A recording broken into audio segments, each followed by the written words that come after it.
Yeah, let's start with the injuries if we can. Alex Oxlade-Chamberlain, last seen, for example, protected boot on crutches. How is he? And is there any news on anyone else in the squad in terms of recovery? No news on anyone else, which is good news. And with Oxley, yeah, the ankle, what we probably expected. It's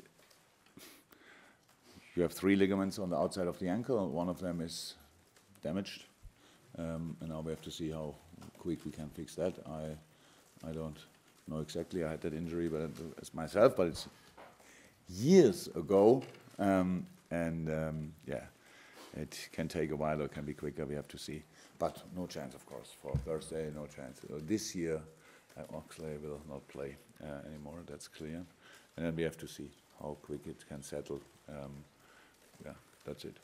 And nothing on Lovren or Matip, they're both out of there as well? Both, and Fabinho, both in a really good way, but of course not ready for these games, no. What about, how much you have to think about fatigue? I know you travel and you expect the squad to be fit, but will you only know when the players run out against Leicester whether they are feeling it in the legs, because they've had a lot of minutes, haven't they?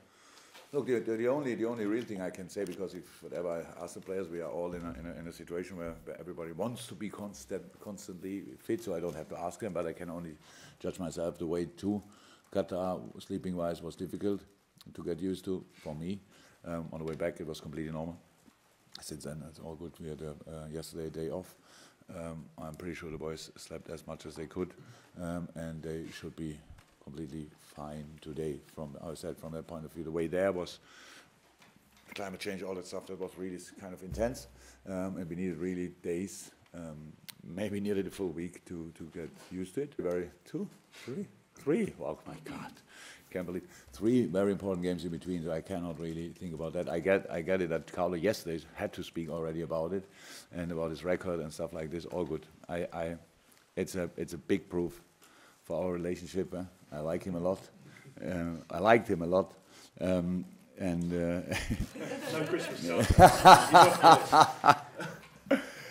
Look, it's difficult in this business to have friends. With Dave Wagner, I was friends before we became managers. All the others we meet from time to time, but with him the relationship was always kind of special. Yeah, so now we meet a couple of times during the year, more often than probably we are used to, but that's all. Yeah, I would love to say I wish him luck. Oh, it's Christmas, come on. I wish him luck. Yeah. Thank you. Very kind of you. Yeah. I don't know whether you look at the league tables or not, but obviously if you beat Leicester City, it would become 13 between them. So how do you stop the chat of people just assuming that it would be over by Christmas? Oh, if we win, you mean the chat if we win, or what? Or the chat already before your chat already? I can obviously not stop you. You know that. Yeah. So I will not, and I can't. That's how it is. It's people can still, in this part of the world, talk about what they want. So no problem with that. We will not be fussed by that. We are not in this situation where we are in because we thought things are over before they are over. We are not in the situation we are in because we didn't take each game we played so far 100% serious. Boys were always 100% focused, and that's what we will be at Leicester. And all the talks before, if we would do this or do this, what then happens are absolutely not important to us. They have absolutely no influence. We are pretty good in shutting the doors around us that we really don't. It's not interesting. It's normal in this business that you have to talk about these kind of things, but you don't have to think about it. And when you are involved, and we don't, we just play the next game, and then we have a couple of hours time to recover and play the next game. So there's no time for anything else. Coming towards the end of another year, but Jamie Vardy still scoring goals more than anybody in the Premier League over 2019. Loves scoring against Liverpool as well. So if you can't stop the talking, can you stop Jamie Vardy? We will try. We will try. The only problem we have is it's not only Jamie. It's a massive threat, obviously. He's an exceptional striker. What can you say? Over years, since I'm in England, he's one of the top 3 probably, because he's always scoring. He's difficult to defend, always over shoulder, running in your back, playing with the offside line. Really, really, really dangerous. So that's how it is. But in football, the only thing you can do is to avoid passes. Try to avoid as many passes as you can to him, and that's what we'll try, like we always do it. Yeah, that's it pretty much. But Leicester is not only Jamie Vardy. Brendan did an excellent job there, and they are a proper top-class team in the situation where people still speak about them like a little bit. Oh, how did they come there? But the quality they have is exceptional. Plus the manager they have makes a really good mix, and so we are aware of that. But that's it. Apart from that, we will prepare like we always do, and at the end. So far, they only played us once, and now we have to show that we can a few things from the first game, at least again, because it was a good game. It was with a probably, Leicester will see it with an unlucky end for them with the penalty, but the situations around the penalty and around the goals we scored and around the chances we had, where we played there really good football, and that's what we have to do again. Jürgen, Jordan Henderson's been saying that you maybe have changed a little bit in dealing with this time of year in terms of recovery and what else? Oh yeah, and giving people a rest. Has that been a conscious effort by yourself maybe this season, or has that been over a period of time since you've been here? Yeah. I had to learn it, of course. But I always were in close contact with the players and people who were here for longer. When I came in in October, I had no clue how it will feel to play over Christmas, to be honest. But the thing is, what I realized since I'm in, so my colleagues in Germany, they are now, or the players in Germany, when we come closer to the Christmas break, it's then always like when you see the finishing line, you are already like, you're looking forward to it. So we don't have that. So we don't think about this is a completely normal season, a part of the season with too many games. But that's we cannot change that. So what we have to make sure, and that's what we try, and that's what we try since I'm in, and what we do meanwhile, probably better because we know more about it, is how we can respect the social things like Christmas, what we have to, because first and foremost we are human beings and have family at home and stuff like this. We try to do all the important stuff football-wise around. That's what we always did, and that's what we do this year. And apart from that, the boys need to be smart enough to do the right things as well, because what you all probably do at Christmas is for us not exactly the same what we should do. We still have to eat the right things, not the things where everybody else eats. And that's the only real difference. Apart from that, we prepare a football game, and the boys are focused enough to do that in the right way. Jürgen, Champions of the World has a lovely ring to it, and it's a great achievement. In some senses, though, in the Premier League, does it make Liverpool an even bigger scalp? And when? Like this, so there will not be a difference. You cannot add in a meeting the achievements of the other team on and on and on, and then tell them, and now you can beat them. So you have to be careful. It's just positive. It's just positive that we did it. We went there to achieve something special. We did that. It felt brilliant. We flew home, we had a proper sleep, and now we're here to play Leicester and to act like the World Cup winners. Almost at the halfway point of the Premier League season, first versus second. I know you touched on it briefly before, but I think at the start of the season, Leicester weren't even the favourites to finish seventh, as far as the bookmakers are concerned. Have you been surprised by not just the progress that they've made, but the fact that their consistency levels are so good? Surprised? No. It's the situation what Leicester have, and rightly so, because they were whatever seventh or whatever last year, so and don't play international football, but have the quality if they go through the team. Paris, for example, needed a while to adapt to the position. He came in, and a lot of people in football thought he's rather wing back than a full back, but now he's a proper full back plus a threat, so like an offensive full back. Ben Chilwell is since 3, 4, 5 years already in pretty much everybody's book.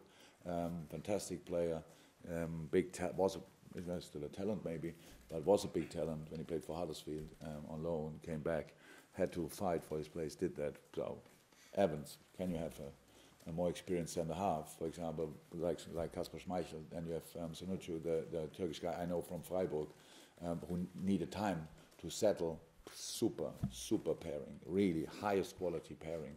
Then you go through midfield and you have different options there, but it's highest quality with all the things, desire, hard players, like aggressive challengers, super footballers, the wings, quick, creative, going inside, you can go outside, all that stuff, and then you have Jamie Vardy on top of that, and Madison in between. So these kind of things that makes a top team. And if you look how often they had to change, they maybe changed from one game to the other, 1 or 2 positions, a little bit in midfield, pretty much, maybe the wings here or there. Gilbert could not always play stuff like that, but they could play this team consistently because of the number of competitions everybody else in is a big advantage with the quality you have. So they do really well and use that situation really well. And so, well deserved, whatever they achieved. So I'm not surprised at all. If you go through the team, it was clear from the first day, plus the manager, it was clear from the first day that will be a proper challenger over the whole season. Okay. 3 trophies in 6 months. I'm just wondering how important, how significant that is in terms of the evolution of this squad. Oh, it's much better than losing all these finals, to be honest. That's a massive difference. You see that we develop in playing the finals. That's how it is, because you get used to the massive excitement around and still doing the right things in the right moments. So you mature over the time when you are involved in finals, for sure. It's not normal that you are involved in so many finals. That's true as well. So that's all really good and helps of course. But that's the only thing. Apart from that, the boys team developed in the last couple of years in a sensational way, and that helped as well. Not only the experience in the finals, so the quality which we developed all together is exceptional. So, but that's it. Today, really cool so far, super. But we are here to play Leicester on Thursday. That's all. It has nothing to do with the finals. It's nothing to do with the other games. It's just about this game, being in the game, dig in, fight for each inch on the pitch, whatever, and be ruthless. Be ready to. We want to run. We don't want to come in a situation where we have to run. All these kind of little differences. That's what we are, and that's what we have to show. A significant factor has been that you've had these injuries and you've overcome them, and it's not been noticeable. You've had injuries, and every player who's come in has sort of dropped in seamlessly. And I'm just wondering about, we think about Joe Gomez, who looks like he's going to get a bit of a run in the side now with the centre back situation. How his progress has. Oh, look, it's about the quality of the boys, and it's about I think I said it before. You cannot play all the games. Some of them have, obviously, because of the position they are playing in. But you usually in a football team, you shouldn't play all the games. And if then centre half is a position where you can do it, because of they don't have the highest number of kilometers during the game. Let me say it like this, or should not have. Otherwise, it would be a really strange game. And the boys, it's the quality of the boys. We have only highest quality players. It's not the biggest group, it's a small group. I mean, we're getting smaller week by week pretty much, but so far we could deal with it. But how it's always said, to come through a season, you need to be lucky in these moments, that you really can bring on a team which is able to win a game. You never get the guarantee, but you need to make it as probable as possible, and that's what we try to do. And now against Monterrey, we had now first time the situation that we had only one centre half left, and Hendo did an exceptional job there, or the whole team did that, and was interesting to watch, interesting to analyze. Couple of things, of course, didn't work out because of the patterns in the team, which were a few things we're absolutely used to. They were not there, so we couldn't rely on it, but did in moments and all these things. But at the end, it's not about having always the perfect team on the pitch. It's about finding a solution to bring a team on the pitch and make it possible that you can win the next game. To deal with your own situation is very important, very often, and so far we did it okay, but of course, how I said, we need luck with injuries and all that stuff. We were not really lucky so far, but so far we could find a solution. Hopefully it stays like this. Anything from you? No, Richard, anything from you? Before we go to the embargo, just one last, if that's okay. So Just every single manager has a image of the perfect football or perfect performance. How close to your Liverpool team performing to your ideal football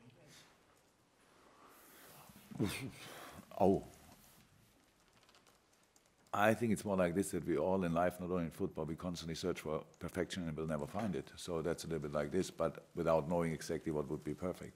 I don't know exactly what would be perfect. A football game, over the number of games you play, there are perfect moments in a game. A perfect moment in a game was I think it was the 2-0 against Manchester City. It's a perfect moment in a football game. It's a diagonal ball. I don't even know where the ball came from, but a diagonal ball from Trent Alexander-Arnold to Andy Robertson. And after 2 touches, he fires the ball back pretty much to the right side, and there's Mo Salah, and with his header after the ball drops on the ground, which is then not easy to judge. So that's a perfect moment in a football game, but we don't have them all the time. Our life is not only searching for perfection, our life is much more dealing with failure.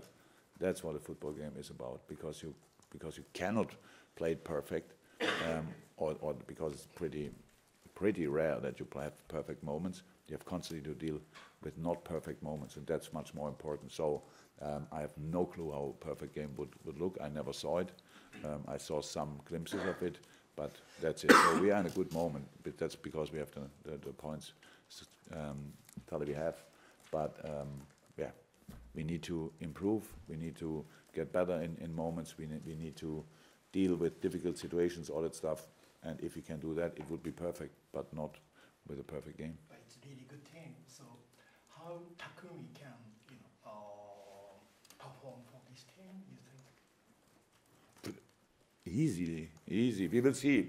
So all the things we know about Takumi is that so many things fit very well to us. So it's football skills first and foremost, obviously, decision making in tight areas, his speed, his desire to win a ball back, to encounter press if you want. He's used to that because Salzburg has a similar philosophy than we have. That's all really good. But then you have to see how will Takumi adapt when he's then finally coming over and we are allowed to work with him. How can we put him in? But in the short term, but in the long term, there's no doubt about that he will help us. So that's clear, and so looking forward to work with him. But I said between now and Takumi's first real day at Melwood, there's still 3 games. So I have a little bit of time to think exactly about where he will fit in.